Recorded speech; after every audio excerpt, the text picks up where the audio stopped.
नमस्कार। एक बार पुनः आप सभी का स्वागत है। आज हम थिंक एंड ग्रो रिच की 15वें अध्याय डर के 6 भूत का अध्ययन कर रहे हैं।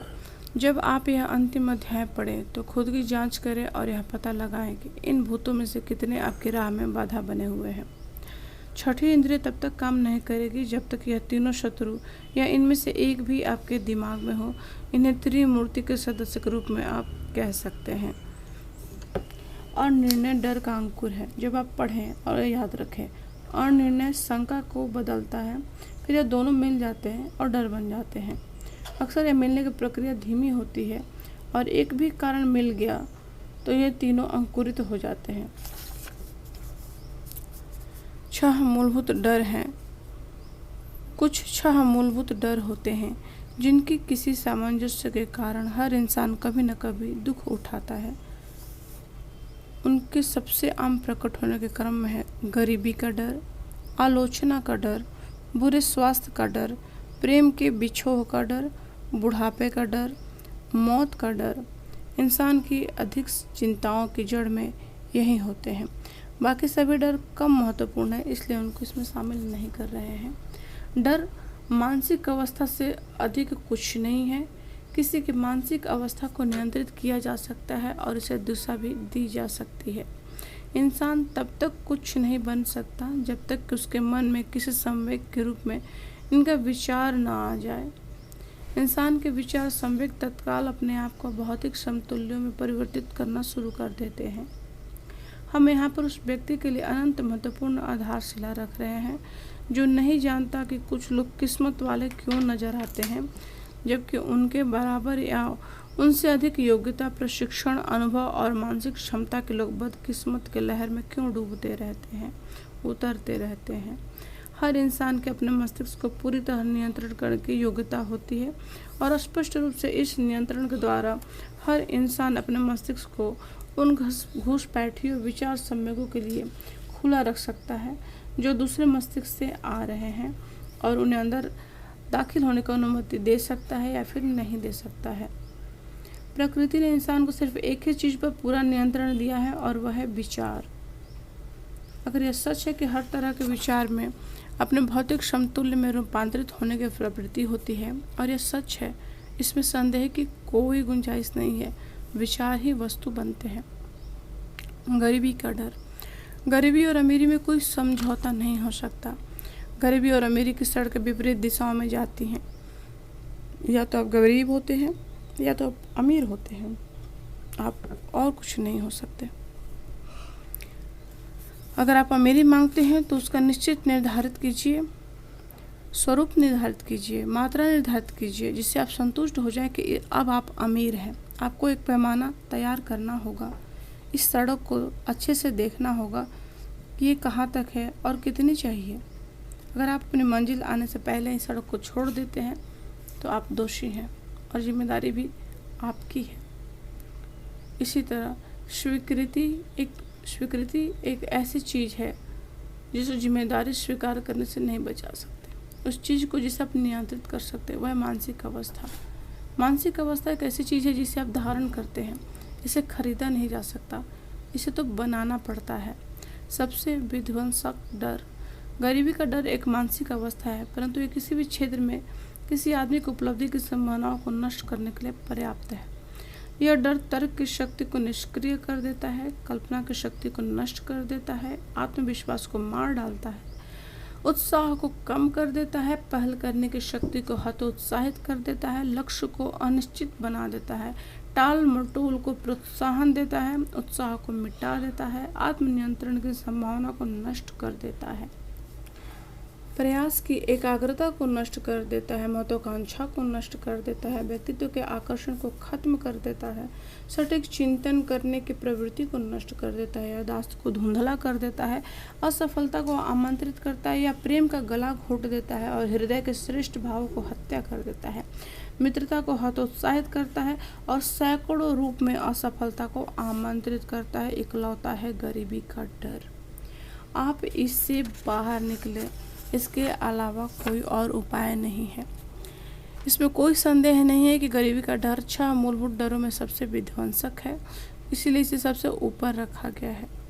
कोई भी चीज़ इंसान को इतना दुख और अपमान नहीं पहुंचाती जितना कि गरीबी। इसीलिए गरीबी का अनुभव जिन्होंने किया है वे इसके पूर्ण अर्थ को समझ सकते हैं कि वो इनसे कितना डरते हैं। इंसान दौलत हासिल करने के लिए इतना उत्सुक होता है कि वह इसे कभी भी किसी भी तरीके से हासिल करना चाहता है। आत्मविश्लेषण उन कमजोरियों को उजागर कर देता है जो इंसान स्वीकार करना पसंद नहीं करता। अधिकांश लोगों से अगर पूछा जाए कि उन्हें सबसे अधिक डर किस बात से लगता है तो वे जवाब देंगे, मुझे किसी चीज़ से डर नहीं लगता। यह जवाब गलत होगा, क्योंकि बहुत कम लोगों को यह एहसास होता है कि वे किसी न किसी डर के द्वारा शारीरिक और आध्यात्मिक रूप से बंधे हुए हैं। किसी न किसी डर के द्वारा वे बाधाओं का सामना कर रहे हैं और जीवन में असफल भी हो रहे हैं। डर का भाव इतना सूक्ष्म और इतनी गहराई में विद्यमान होता है कि इंसान कई बार तो पूरे जीवन भर इसके वजन को ढोता ही रहता है और उसकी उपस्थिति का उसे आभास तक नहीं होता। गरीबी के डर के लक्षण उदासीनता, आमतौर पर महत्वाकांक्षा की कमी के द्वारा अभिव्यक्ति, गरीबी सहन करने की इच्छा, जीवन जो दे रहा है उसे बिना विरोध स्वीकार करना, अपने शरीर का आलस को बढ़ा देना, कल्पना करने की शक्ति को छोड़ देना और आत्मनियंत्रण की कमी होना, और निर्णय, दूसरों को खुद के लिए फैसले करने की आदत पर फंसे रहने की आदत, शंका, आमतौर पर खुद की असफलताओं पर पर्दा डालना और काम करने के बजाय बहाने बनाना, चिंता, आमतौर पर दूसरे की गलतियाँ निकालने में अभिव्यक्ति होती है। हम दूसरे की बात में नोक झोंक, नाक और भौं सिकुड़ने की आदत, शराब, मादक द्रव्यों के प्रयोग से असंयम, नर्वसनेस, संतुलन और आत्मचेतना का अभाव हो जाता है। अति सावधानी, हर परिस्थिति का नकारात्मक पहलू खोजने की आदत विकसित हो जाती है। असफलता की तरफ जाने वाली सभी सड़कों का ज्ञान रखने लगते हैं, परंतु असफलता से बचने के लिए कोई और चीज़ तलाश नहीं करते हैं और परिणाम स्वरूप सही समय का इंतजार करते रहते हैं जो कि कभी आता ही नहीं है।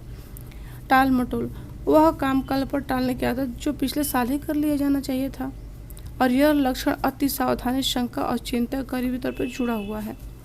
यह जिम्मेदारी से बचा सकता है और जिम्मेदार स्वीकार करने से इनकार भी कर सकता है। अमीरी, दौलत, धन, संतुष्टि और सुख की मांग करने के बजाय जीवन में चंद सिक्कों की सौदेबाजी कर लेते हैं। यह योजना बनाना कि असफल होने के बाद क्या करना है, इसके बजाय कि सभी पुल जला दिए और पीछे को और वापसी को संभव बना दिया। आत्मविश्वास, निश्चित लक्ष्य, आत्मनियंत्रण, पहल करने की शक्ति, उत्साह, महत्वाकांक्षा, बचत और दृढ़ तर्क शक्ति कमजोर और अपूर्ण, ये सभी का पूर्ण अभाव हो जाता है। अमीरी की मांग करने के बजाय गरीबी की आशा करने लगते हैं। पैसा बोलता है।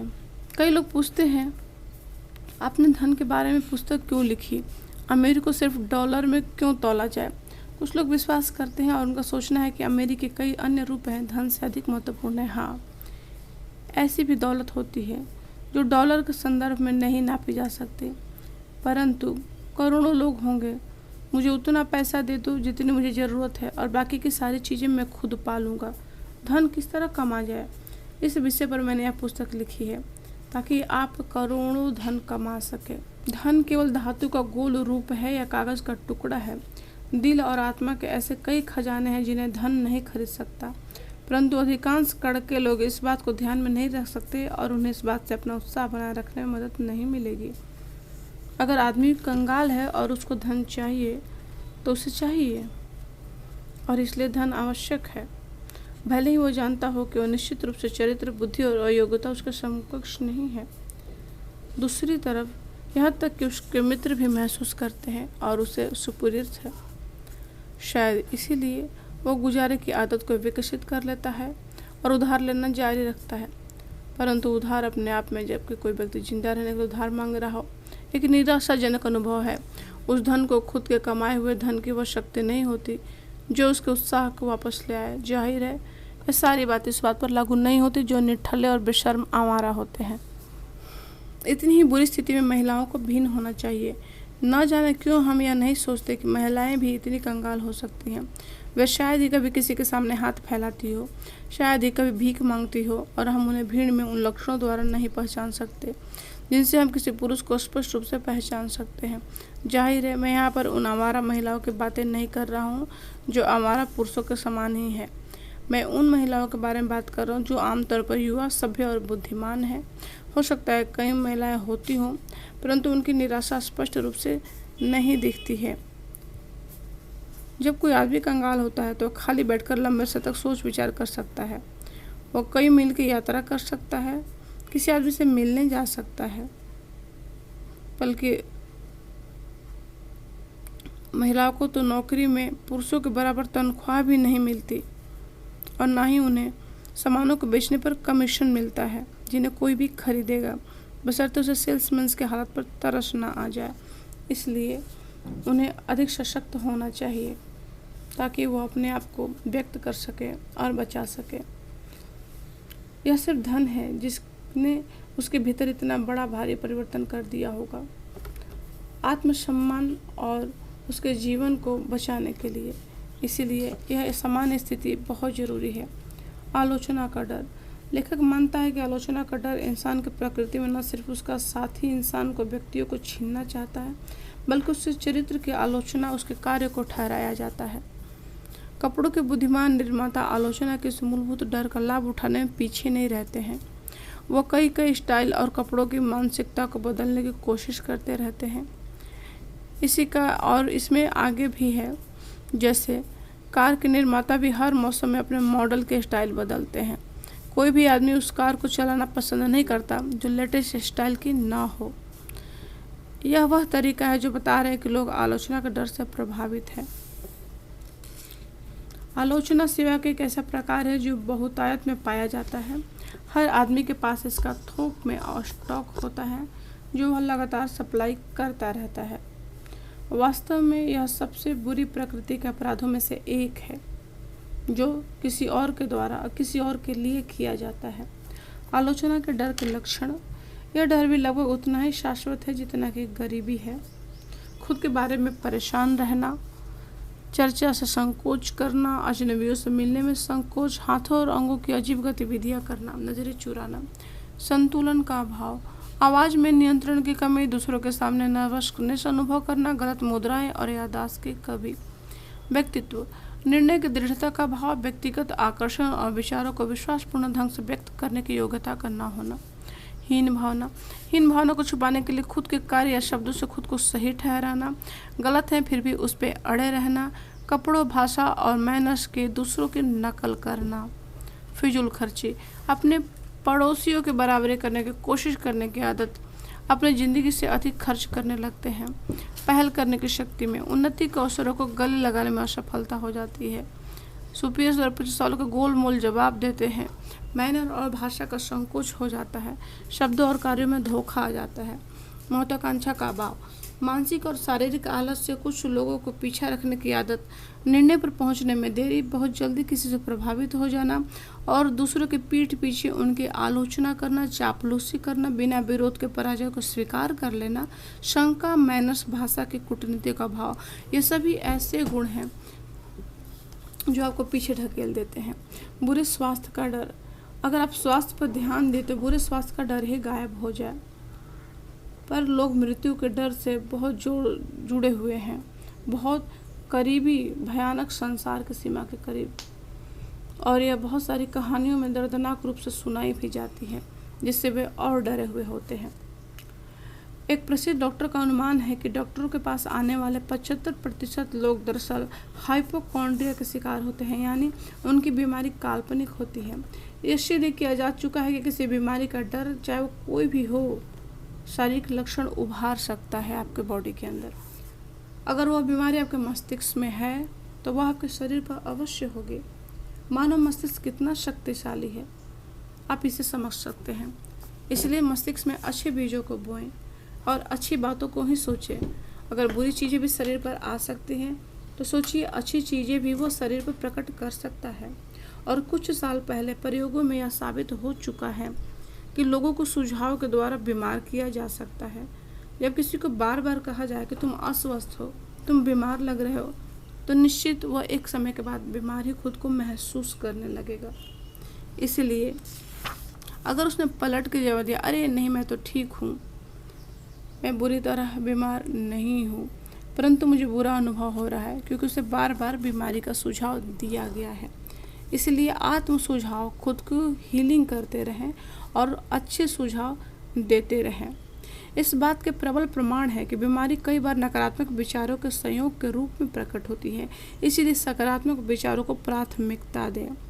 अगर मेरी इच्छा है कि मैं किसी को मुक्का मारकर गिरा दूं, तो सबसे पहले वो इच्छा मेरे अंदर आएगी, मुझे मुक्का मारेगी और फिर मैं किसी और को मुक्का मारूंगा। पहले मैं अपना नुकसान करूंगा, फिर उससे सामने वाले का नुकसान होगा। और ये स्वास्थ्य की दृष्टि से बिल्कुल सही नहीं है और मानसिक नज़रिए से तो बिल्कुल और भी सही नहीं है। बिजनेस और प्रेम में निराशाएं बुरे स्वास्थ्य के डर को गरीबी के कारणों की सूची में सबसे शिखर पर मिलेंगे। एक युवक ने प्रेम में निराशा झेली और वह अस्पताल पहुंच गया। कई महीनों तक जिंदगी और मौत के बीच झूलता रहा। साइकोथेरेपी के एक विशेषज्ञ से बुलवाया गया। विशेषज्ञ ने नर्सों को बदल दिया, उसके देख के लिए एक बहुत ही आकर्षक युवती को रख दिया और कुछ ही सप्ताहों में मरीज ठीक हो गया और अस्पताल से छुट्टी ले ली। पर वह कुछ अलग ही बीमारी थी। वो फिर से प्रेम में था और इलाज एक धोखा था, परंतु मरीज और नर्स दोनों की शादी हो गई। बुरे स्वास्थ्य के लक्षण के डर। आत्म सुझाव के नकारात्मक प्रयोग करने की आदत, जिसमें आदमी आनंद लेना भूल जाता है, अच्छे से बात नहीं करता, सनक हो जाता है, वाद विवाद में फंस जाता है, दूसरों से अपना ऑपरेशन, एक्सीडेंट और बीमारी की बातें बार बार करने लगता है, डाइट, शारीरिक व्यायाम इत्यादि के बारे में चिंता करते रहता है और हकीम और नीम हकीमों के इलाज के अपने ऊपर प्रयोग करता रहता है। हाइपोकॉन्ड्रिया, बीमारी के बारे में बात करने की आदत बीमारी को अपने मस्तिष्क में पूरी तरह केंद्रित कर देता है, जिससे नर्वस ब्रेकडाउन न हो जाए। इसलिए आप ऐसा न करें। जितना कि वास्तविक बीमारी होती है, उतना ही हाइपोकॉन्ड्रिया काल्पनिक बीमारी भी आपको नुकसान पहुंचाती है। व्यायाम, बुरे स्वास्थ्य का डर अक्सर उचित शारीरिक व्यायाम में हस्तक्षेप के परिणाम स्वरूप होता है। अति संवेदनशीलता, बुरे स्वास्थ्य का डर प्रकृति द्वारा दी गई शरीर की प्रतिरोधक शक्ति को तोड़ देता है और ऐसे उत्पन्न कर देता है जिससे कि बीमारी के संपर्क में होते हुए व्यक्ति को बीमारी लग जाए। खुद को दुलारना, सहानुभूति की चाह में काल्पनिक बीमारी का सहारा लेने की आदत। लोग अधिकतर चाहते हैं कि कोई मुझे प्यार करे या दुलार करे, इसके लिए वो बीमार पड़ जाते हैं, जो कि बहुत ही गलत है। असंयम, आलसी कारण को समाप्त करने के बजाय सिर दर्द और अनेक शारीरिक बीमारियां ले लेते हैं और शराब या मादक द्रव्यों का प्रयोग करने लगते हैं। प्रेम के बिछोह का डर, यह ऐसा डर है जिससे वो स्वयं विकसित करता है। ईर्ष्या और इस तरह के न्यूरॉन्स प्रेम के बिछोह के आंतरिक डर का परिणाम है। प्रेम के बिछोह का डर शायद पाषाण युग से चला आ रहा है, जब वह कपड़े पहनने तक की तमीज नहीं जानता था और आज सुंदर कपड़े और अच्छी कारों में भी वही लुभावना डर वो लेके चलता है।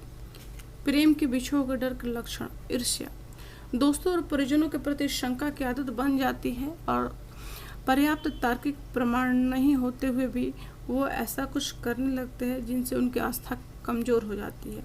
बात बात पर गलती निकालना, सहयोगी और प्रेमी जनों को गलत निकालने की आदत खोजते रहते हैं। जुआ खेलना, चोरी करना, धोखे देना जैसे अन्य उपलब्धि भी इसी में शामिल है। बुढ़ापे का डर, आमतौर पर यह डर दो स्रोतों से मिलता है। पहला, यह विचार कि बुढ़ापा अपने आप गरीबी लाता है और दूसरा सबसे आम स्रोत कि बुढ़ापे में नरक की आग वगैरह की चीज़ें गुलाम बह जाए, यानी कि षड्यंत्र रचा गया, जबकि ऐसा कुछ भी नहीं है। बुढ़ापा भी एक ऐसा ही प्रक्रिया है, जैसे बचपन आती है वैसे बुढ़ापा आता है। एक्सेप्ट करें, बुढ़ापे को भी जिएं और बुढ़ापे में पहले से तैयारी करने से गरीबी भी नहीं आती है। लोग आपको अकेला नहीं छोड़ते हैं, चीज़ों को छीन नहीं लेंगे और नरक की कोई आग जैसी कोई चीज़ नहीं होती है। और पर लोग के भयानक तस्वीरों को दिमाग से बाहर निकाल दें, इस लोक में ही रहे और पूर्ण आनंद लें। बुढ़ापे के डर का सबसे आम कारण गरीबी की संभावना है। वृद्धा आश्रम में एक अच्छा शब्द नहीं है। यहाँ वो लोग आते हैं जिनके बच्चे उन्हें बुढ़ापे में छोड़ देते हैं। वृद्धावस्था में अपना बुढ़ापा काटने की संभावना को देखते हुए बहुत लोग डरते हैं। बुढ़ापे के डर का एक और कारण है स्वतंत्रता में कमी का भाव, क्योंकि बुढ़ापे में शरीर काम नहीं करता और पैसे यानी आर्थिक स्वतंत्रता नहीं रहती, तो इस तरह से वृद्धाश्रम एक शब्द बन गया। बुढ़ापे के डर का इलाज। मानसिक परिपक्वता की उम्र में ही लगभग 40 साल के आसपास धीमा होने पर ही हीन भावना विकसित होने की प्रकृति, और जबकि यह गलत विश्वास दिलाया जाता है कि इंसान की उम्र फिसल रहा है, जबकि कारण ये है कि जिस तरह आप बचपन और बड़े होते हैं उसी तरह बुढ़ापा भी एक नर्वस सिस्टम है और वो आपके शरीर की 40 और 60 के बीच के वर्ष के होते हैं। इस उम्र में ही आपको उसके लिए तैयारी करना चाहिए, आर्थिक उम्र को मजबूत करना चाहिए, प्रेम देना चाहिए ताकि आपको प्रेम मिल सके। याचना के स्वर में अपनी अधिक उम्र के बारे में बोलने से बचें। बार बार उम्र को अंकों से न जांचें और इस तरह ना बोले कि अरे ऐसा कुछ हो गया। बजाय इसके आप कृतज्ञ हो और समझदारी का परिचय दें कि आप उस उम्र तक पहुंच गए हैं जब आपको अनुभव है और आप अनुभव को काफ़ी लोगों की मदद कर सकते हैं। अपनी कल्पनाशीलता से स्वावलंबी बन सकते हैं और नई पीढ़ी को राह दिखा सकते हैं। जो गलती युवा करते हैं उन्हें रोक सकते हैं या बता सकते हैं कि आप ऐसे गलतियां ना करें। मौत का डर कुछ लोगों के लिए बहुत ही सबसे भयानक और क्रूर होता है, लेकिन यह मूलभूत तत्वों में से एक शाश्वत तत्व है कि जिस तरह जन्म होता है उसी तरह मृत्यु भी आवश्यक ही है और होती ही है। तथाकथित मूर्ति पूजक लोग मौत से कम डरते हैं, जबकि अधिक सभ्य लोग इससे ज़्यादा डरते हैं। यह डर कहाँ से आया और कहाँ पर है, यह किसी को कहाँ जाने वाला है, यह नहीं खोज सकते। अनंत काल के सजा का विचार जीवन में रुचि को खत्म कर देता है और सुख को असंभव बना देता है। हालांकि यह जरूरी नहीं है कि धार्मिक लीडर अपने अनुयायियों को स्वर्ग तक सुरक्षित पहुंचा दे या जो उसके अनुयायी नहीं बने हैं उन्हें नरक की आग में जलवा दे। यह सिर्फ कोरी कल्पनाएं हैं जिन्हें आप दिमाग से निकाल दें और इस जीवन को यथार्थ और तर्क शक्ति के साथ खूब जी भरकर जिएं और खुश रहने और सकारात्मक शक्ति का प्रयोग करें। जीव विज्ञान, खगोल शास्त्र, भूगर्भ शास्त्र और अन्य विज्ञानों की सहायता से अंधकार में युगों के डर अब निकल गए हैं और इंसान का मस्तिष्क अब उन्नत प्रयोग हो रहा है।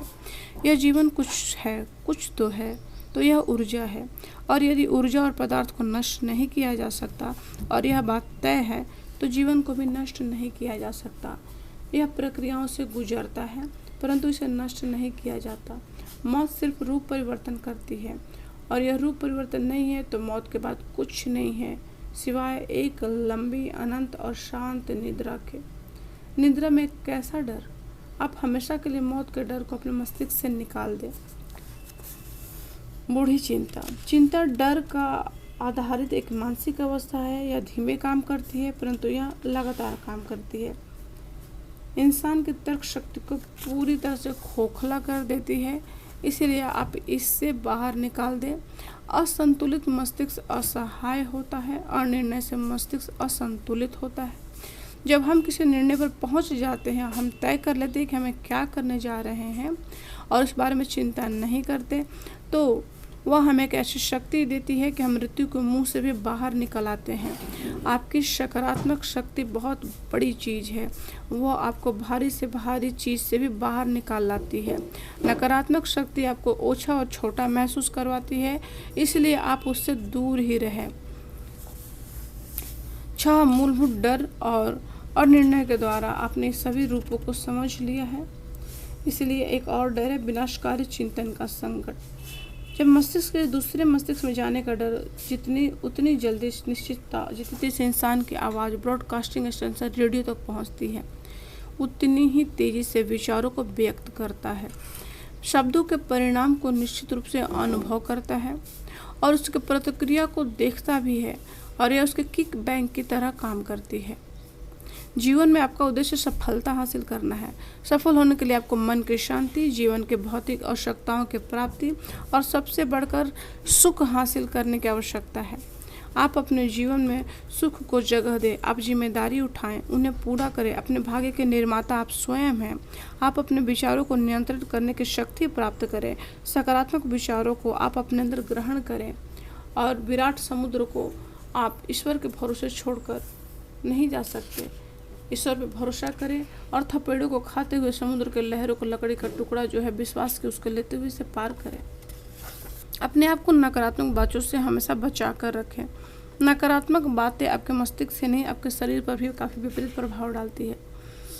और इसमें कोई संदेह नहीं है कि सभी इंसानों की सबसे बड़ी कमजोरी आदत होती है कि वो अपने मस्तिष्क को दूसरे के नकारात्मक प्रभाव के लिए खुला छोड़ देते हैं। किसी और का विचार इस तरह ग्रहण करते हैं जैसे कोई बहुत ही आदर्श की चीज़ हो। आत्मविश्लेषण परीक्षण प्रश्न। क्या आपको अक्सर बुरा अनुभव होने की शिकायत है? क्या आप जरा सी बात पर गलत निर्णय लेते हैं? क्या आप काम में अक्सर गलतियां करते हैं? क्या आप अपनी चर्चा में कटु और आक्रामक हैं? क्या आपको अपच की शिकायत है? क्या आपका जीवन निरर्थक लगता है? क्या आपको अपने काम धंधे पसंद नहीं करते? और क्या आप आत्मदया का अनुभव होता है? क्या आप सभी गलतियों से कुछ महत्वपूर्ण सबक सीखते हैं? आप पर सबसे अधिक प्रेरक प्रभाव किसका है? क्या आप नकारात्मक और हताश करने वाले प्रभाव को सहन करते हैं? क्या आप अति व्यवस्था में अपने मुश्किलों को डुबाना सीखा है? आप क्या हैं इसकी आप पुष्टि करें। पेन और पेपर लेकर उसे लिखें। ये लिखना बहुत ज़रूरी है। अपनी आदतों की सूची बनाएं, अपनी सोच की सूची बनाएं और देखें कि कौन सी चीज़ आपको ऊपर उठा रही है और कौन सी चीज़ आपको रोक रही है। इसमें आपकी बहुत सारी चीज़ें हो सकती हैं। आपका काम धंधा, नींद, खेल, मनोरंजन, उपयोगी ज्ञान हासिल करना, सिर्फ समय की बर्बादी, बाकी चीज़ें आप इसको लिखें और लिखना बहुत ज़रूरी है। आपकी सबसे बड़ी चिंता कौन सी है और आप इसे सहन क्यों कर रहे हैं, आप ये भी लिखें। आपका अक्सर मन बदल जाता है, काम करना कुछ है करते कुछ और है, ऐसा क्यों है, आप ये भी लिखें। कि आप लोगों के उनके सामाजिक और आर्थिक स्टेटस के हिसाब से व्यवहार करते हैं, आप ये भी लिखें। अपने प्रश्नों का अध्ययन करें, उनके जवाब देने में समय लगाएं और खूब सोचकर जवाब दें। अतिरिक्त महत्वपूर्ण ज्ञान हासिल करने के लिए ईमानदार रहें और अपनी ईमानदारी ही आपकी आलस की चाबी है। अगर आप आलस करते हैं तो आपके आगे बढ़ने में आपकी सहायता नहीं कर सकती, लेकिन अगर आप ईमानदार हैं और महत्वपूर्ण यह है कि आप उस ईमानदारी को अपनी सबसे बड़ी ताकत बनाएं। जिस वक्त जो काम करना हो उसको काम करने की आदत डाल दें। इससे आपके बहुत सारे नकारात्मक चिंताएं दूर हो जाएंगी। एक चीज़ जिस पर आपका पूरा नियंत्रण है और वह चीज़ है आपका विचार। इंसान के द्वारा दिए जाने वाला सबसे महत्वपूर्ण प्रेरक तथ्य है। इंसान की दैवी प्रकृति को अभिव्यक्त करता है। यह दैवी अधिकार वह इकलौता साधन है जिसके द्वारा आप अपने भाग्य को नियंत्रित कर सकते हैं। अपने मन पर काबू होकर आप सफलता को प्राप्त कर सकते हैं। आप आलस्य को पीछे छोड़कर आप अपने मस्तिष्क के मास्टर माइंड बन सकते हैं। मस्तिष्क आपकी आध्यात्मिक संपदा है। यह दैवी संपदा है जिसके आप हकदार हैं। दुर्भाग्य से लोगों ने नकारात्मक विचारों को दूसरों के द्वारा लेकर विचारों को और ज़्यादा फीडिंग करके इस दिमाग को ही नष्ट कर दिया है। आप नकारात्मक विचार वाले लोगों से दूर रहें, शंकालु कटुता वाले लोगों से दूर रहें और मस्तिष्क पर नियंत्रण, आत्म अनुशासन और आदत का परिणाम को विकसित करें। आप या तो अपने मस्तिष्क को नियंत्रित करते हैं या फिर आपका मस्तिष्क कोई और नियंत्रित करता है। इस बात को समझें। आप अपने नकारात्मक विचार को हटाकर वहाँ सकारात्मक विचार को रोपित करें। अगर नाम के बूढ़े हो गए जाने पर भी बहुत सारे लोग हैं जो प्रसिद्ध हुए और बुढ़ापे में प्रसिद्ध हुए। इसलिए बुढ़ापा कोई बहुत बड़ी चीज़ नहीं है, वो सिर्फ एक रूपांतरण है शरीर का। आप मेहनत करने के लिए इसे एक बहाना नहीं बना सकते हैं। इस दी गई फिलॉसफी के द्वारा आप बहानों के नामो निशान के मिटा सकते हैं। अगर मेरे पास पत्नी और परिवार ना होता तो मिटा दें। अगर मेरे पास पर्याप्त प्रेशर होता, अगर मेरे पास पर्याप्त पैसा होता, अगर मेरे पास अच्छी शिक्षा होती, अगर मुझे अवसर दिया गया होता, अगर मुझे रोका नहीं गया होता, अगर मैं वह कर सकता, अगर मैं अमीर पैदा हुआ होता, अगर मैं सही लोगों से मिल पाता, अगर मैं वह प्रतिभा होती, अगर मुझ में दिलेरी होती, अगर मैंने अवसरों का लाभ उठाया होता, अगर लोग मुझ पर इतने हावी ना होते, अगर मैं कुछ पैसे बचा सकता, अगर बॉस मेरी तारीफ करता, अगर मेरा परिवार मुझे समझ पाता। ये क्या है? अगर मैं सिर्फ शुरू कर पाता, अगर मैं सिर्फ मुक्त होता, अगर मैं लोगों का व्यक्तित्व होता, अगर मैं इतना मोटा ना होता, अगर मैं इतना पतला ना होता, अगर मैं इतना असफल ना होता, अगर आदमी मेरा विरोध ना किया होता, अगर मेरी शादी सही हुई होती, अगर लोग इतने गूंगे ना होते, अगर मेरा परिवार इतना फिजूल खर्च ना करता, अगर मुझ पे खुद पे भरोसा होता। अगर यह सबसे बड़ा बहाना है। अगर मेरे पास यह होता, अगर मेरे पास वह होता। इसमें गड़बड़ क्या होता? इसमें गड़बड़ नहीं होता। अपनी असफलता का स्पष्टीकरण देने के लिए बहाने बनाना एक राष्ट्रीय शौक बन चुका है। यह आदत उतनी ही पुरानी है जितनी कि मानव जाति है। बहाने बनाना ऐसी आदत है जिसकी जड़ें गहरी होती हैं। अगर आप बड़ा बनना चाहते हैं तो बहानों को छोड़ दीजिए। यह शर्मनाक है और बहुत बुरी चीज़ है। यह मेरे लिए हमेशा एक रहस्य रहा है।